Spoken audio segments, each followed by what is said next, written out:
ki pau me tu ni video hi ki pana video hi in chule phat masain sum hi zat pi hi pathin in apa ki ka hin se chun a ki chi zep lo ji chun khatlanin a ki chi zep letia in ho pi yong min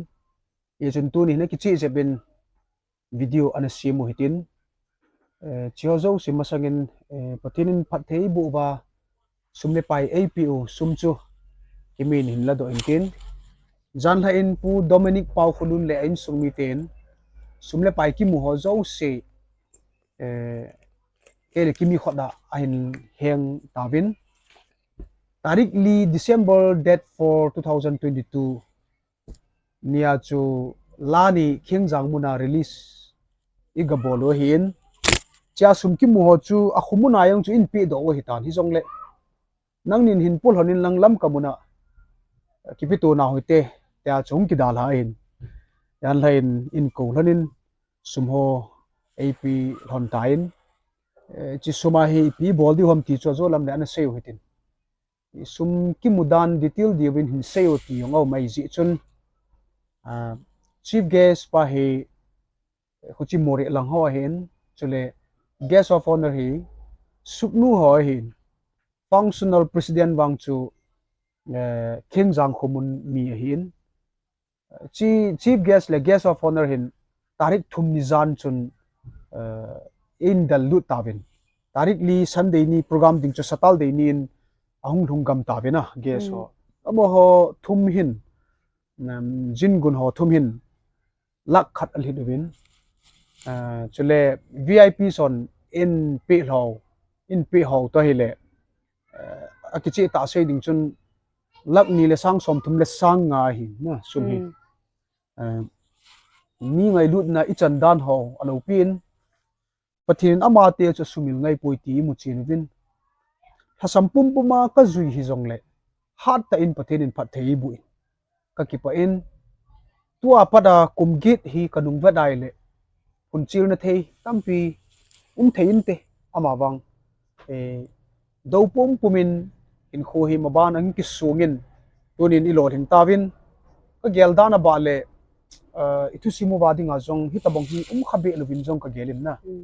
ai chu ka he khabe po hi tabong hi tu chungin pathin kidang ta in lani se hi la khat hi lak khat wal wala pathin in phat thei bu na wa hin itiong ki paw hitam na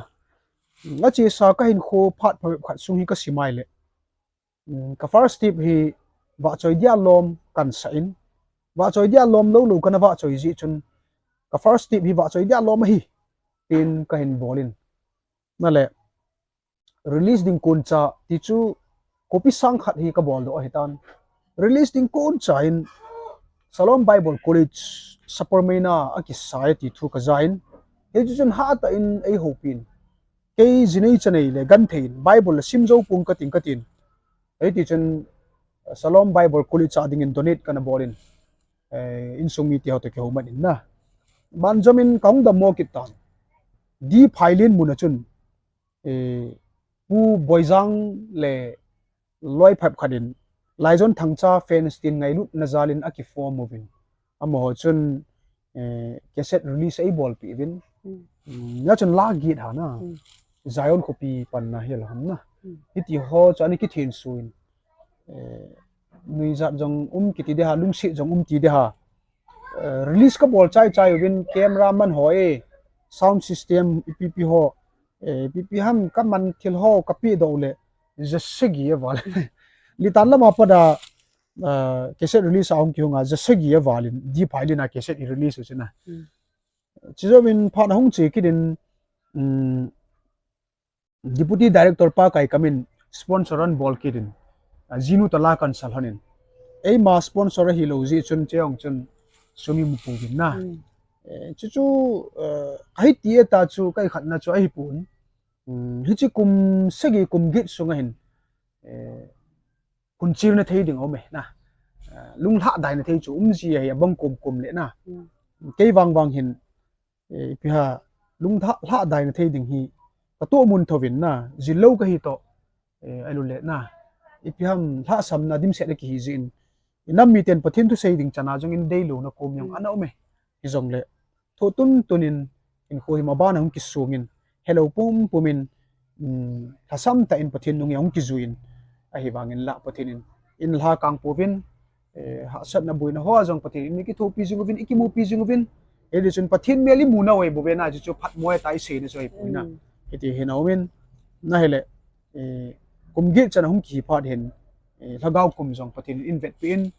pil hin na in mano pi in tun lang khada itu sima shading in ana khalo khat pi tunin i khona ki tu the na min ke tabong khaden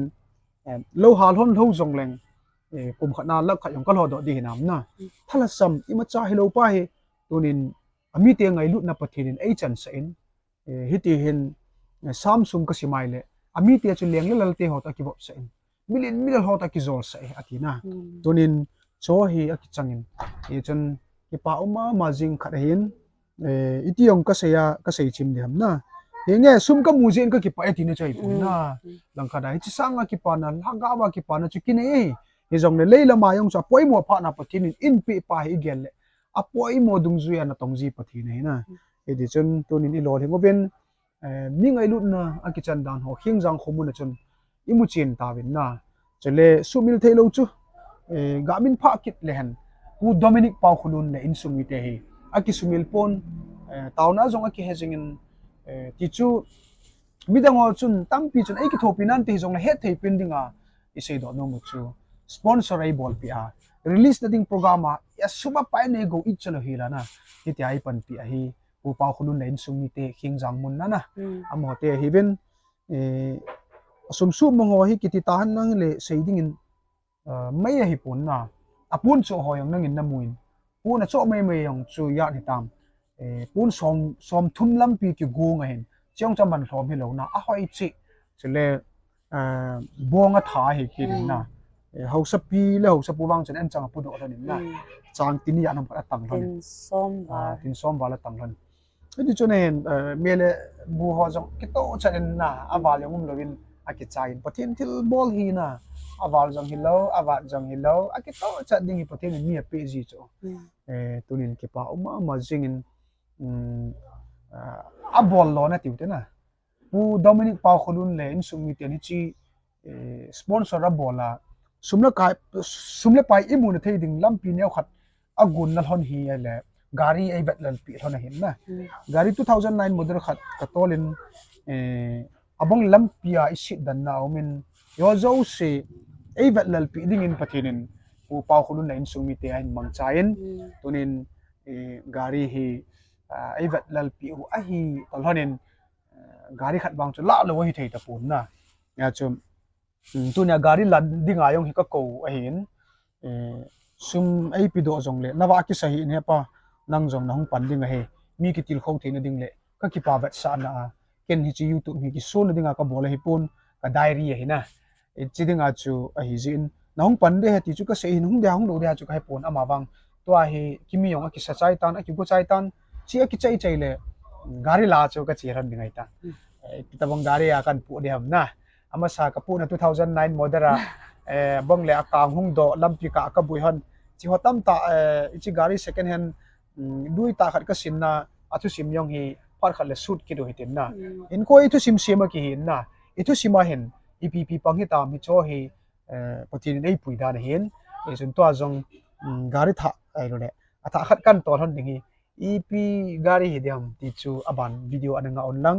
e sumo chu detail dewa kain se hin aki soya hi ti ti chu ni sei pi hi onlang na